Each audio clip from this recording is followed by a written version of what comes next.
just wanted to talk a lot about trust recently and how important trust is, to the components of generating sales. Because if you think of anyone who buys anything from you, they do it as a result of actually trusting you, because they believe that you're going to do the right thing, by them. So that's very, very essential. Now, in terms of how you actually build trust with an actual advertisement, rather than, let's say going from it like in a conventional way, like how to do this, how to do that, that sort of thing.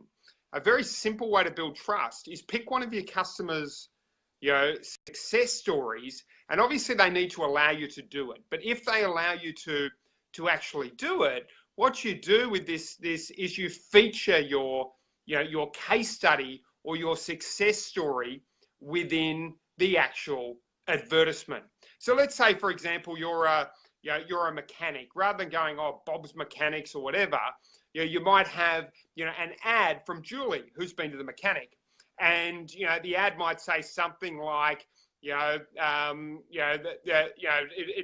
start off with saying, hey, I'm Julie, and I really find it tough to trust mechanics. And the reason I find it tough to trust mechanics is because, I've been ripped off, I've been taken advantage of this time and that time and this time, and I lost a lot of trust. However, when I came across Joe the mechanic, well, this is what Joe did, and he did this, and he did that, and he did this, and he did that.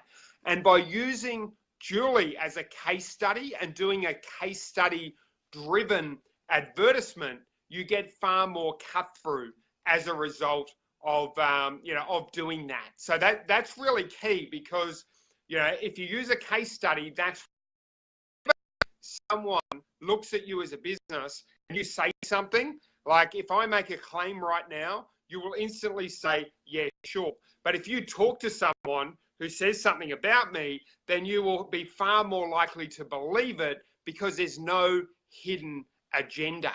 And what this does is it overcomes the yeah, sure response by actually coming at it from a case study example and leading with that massive trust. Leading with that massive proof, because there's 4 elements of any sales piece, whether it's on Facebook, whether you're directing people to a page from Google, doesn't matter where it is. There's 4 elements of any sales piece, and it's promise, it's proof, it's it's proposition, and it's problem. They're the 4 elements that you want to incorporate in any sales piece that you're actually doing. So if you start with proof, and I'm not saying you always start with proof, it depends on what you're doing, but if you start with the proof, you automatically overcome that yeah sure, that skepticism sort of factor, which factors into all of us are skeptical, all of us are unsure about moving forward about certain things, and when you start with that proof and it's like, oh, so Julie got this amazing result. And the way you can make it even more powerful is, let's say you're marketing to to people who are, for example, you're promoting yourself to business, to plumbers. Let's say plumbers. You're promoting yourself to plumbers. Imagine you're promoting yourself to plumbers. Well, if you talk about how John the plumber got a really good result from your website, then automatically Joe the plumber reads that case study from John, who perhaps he knows or who perhaps he has some sort of relationship with, and he reads that case study, and automatically he looks at that and he goes, oh, John said this, he's a plumber, he's one of my tribe.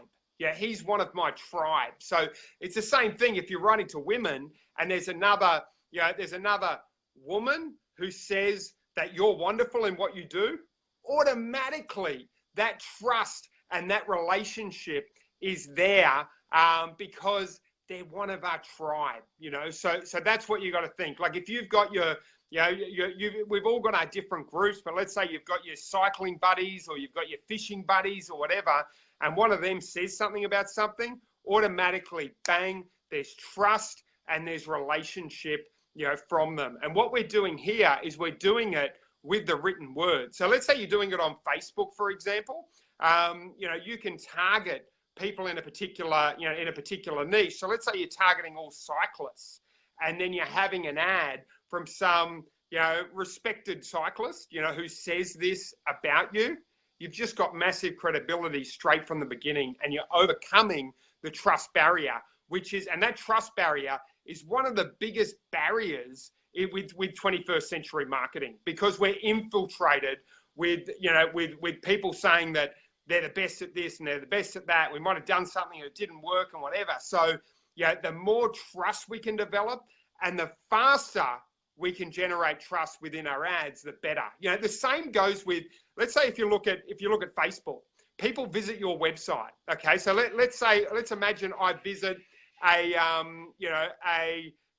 let's say I visit a particular website about technology, okay? And I'm thinking about getting some virtual reality technology, something which is set to take off, fairly soon, virtual reality, but that's another story. But let's say I go there and then I'm watching my Facebook feed and I see a video from someone who's using this virtual reality technology to double his business. And then I see another video from someone else who's doing the same thing, and another video, and all these different people popping up on my Facebook feed as a result of retargeting ads. You can see how powerful that is. So that's all for now. I hope you've enjoyed today. If you've got any questions or whatever, just pop them below. If you want me to do a Facebook Live on something else going forward, just ask a question, and happy to get back to you. So thanks for tuning in. All for now.